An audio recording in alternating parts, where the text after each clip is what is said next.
Hey guys, you ready to talk about something fun today? With Melody from Melody of Soul.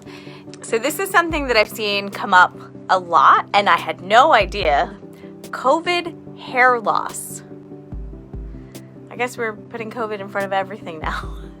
But hair loss is a thing. I dealt with it, with helping people in Thailand.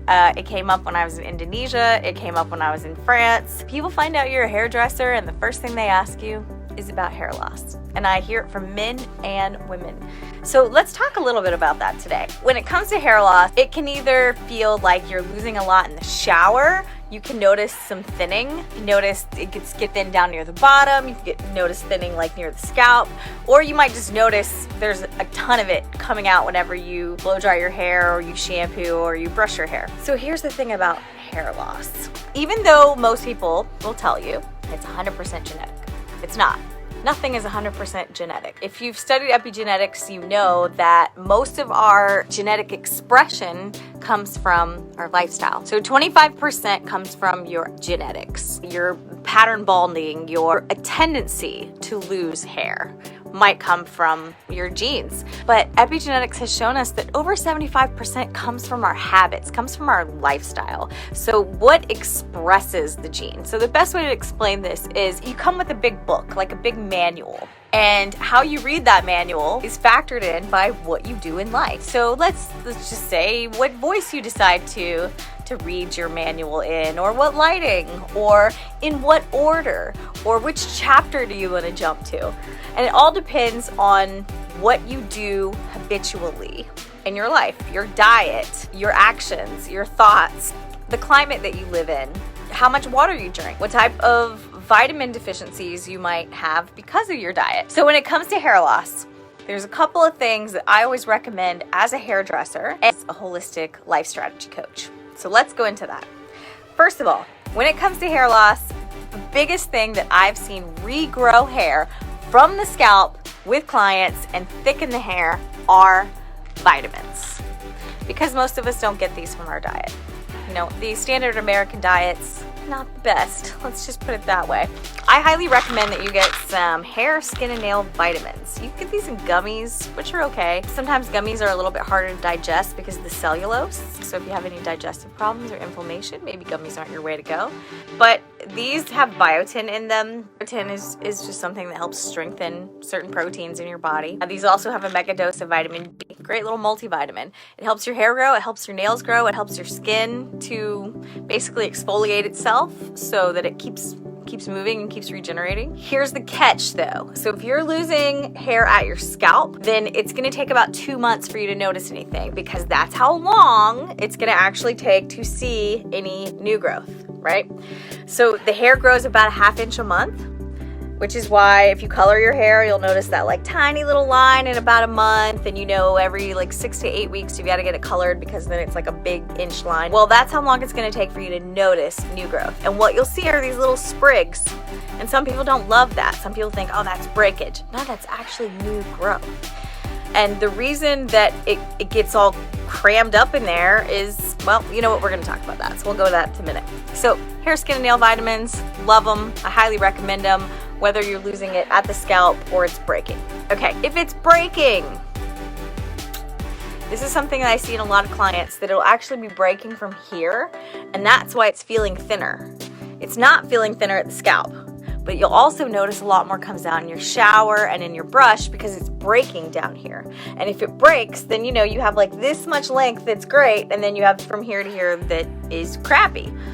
So what causes breakage? Different types of stress. So stress that is more physically and emotionally is going to cause problems at the scalp. If it's breaking further down, this is year-old hair. But emotional stress can also cause these little weird habits that we do. I know when I was going through a lot of driving, when I was going through Ayurveda school, I was driving back and forth from here in Virginia, and I was doing a lot of caffeine.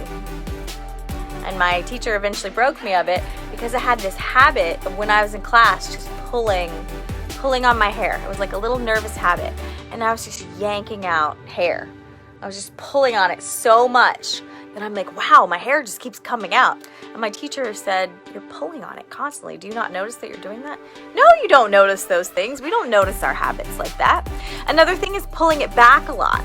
So I work out every day, and I've had to really try to find hair bands that I can use that don't damage my hair, because when it's back in a ponytail, wherever that ponytail line is, it's going to cause a ring of breakage. If you use, bobby pins a lot, wherever you put that bobby pin, you're getting some breakage. But you're going to get in little pieces all over rather than this one chunk piece that you would get from a ponytail. This goes for men and women, because there's a lot of men now who are growing their hair out just to wear it up. Wearing your hair down more often can really help with that.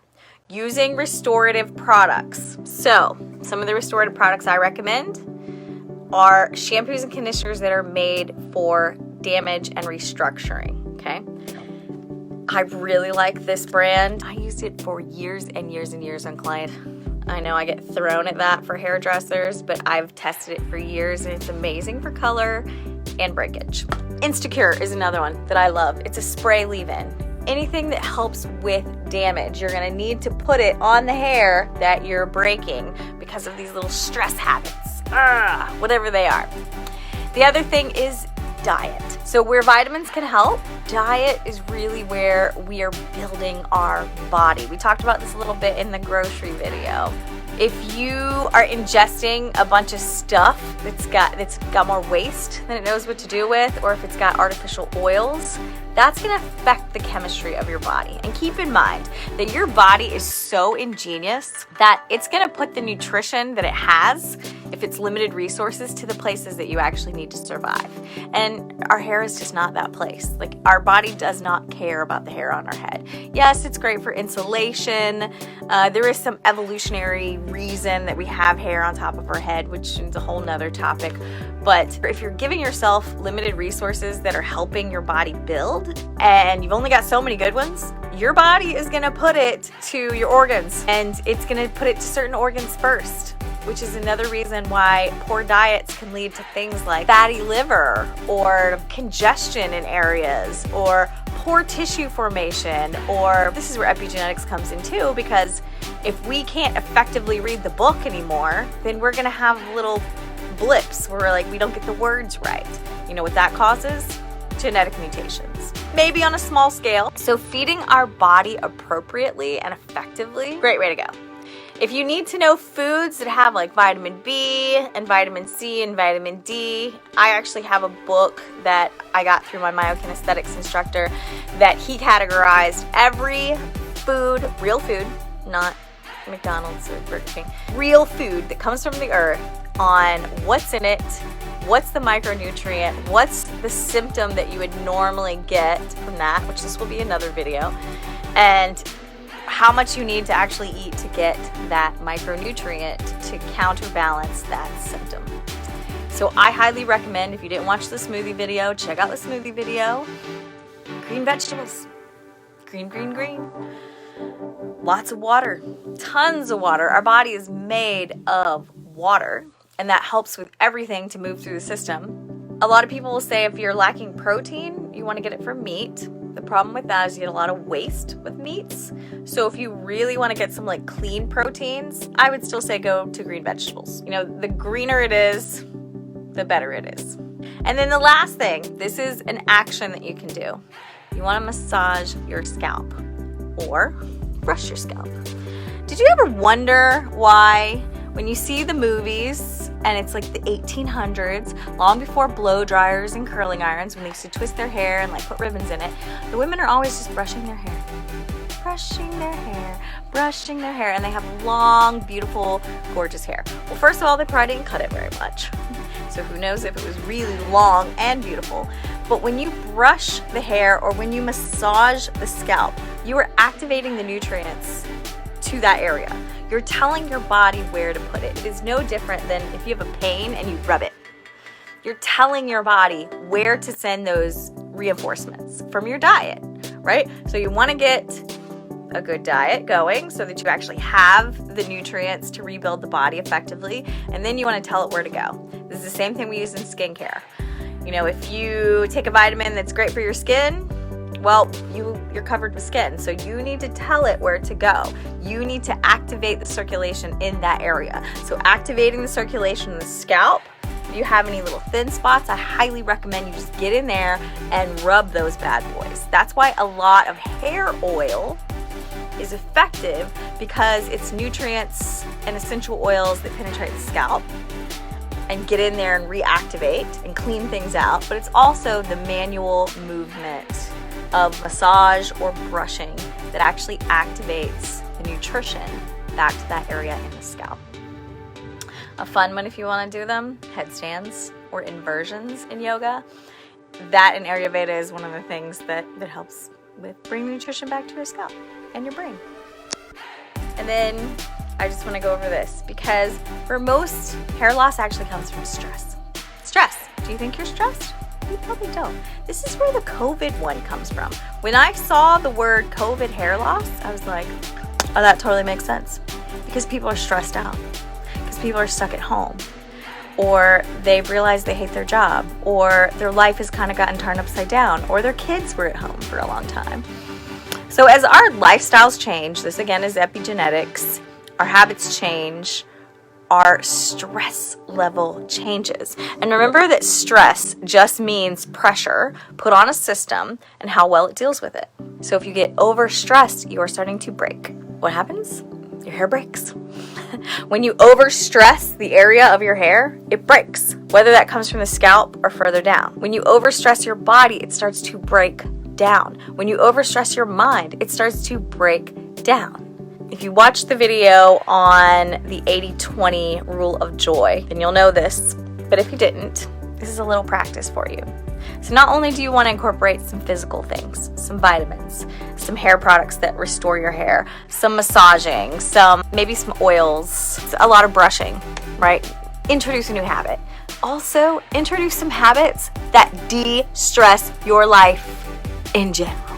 This is where I've seen most hair loss, especially in men, but a lot of times in women as well. Find 3 things a day that bring you joy and happiness and ease. Make a list. Make as long of a list as you can possibly think of anything that makes you smile, makes you happy, makes you feel good. Do 3 of those a day. They can be little things. Maybe they are brushing your hair. Maybe they are massaging your scalp. I mean, who doesn't love that?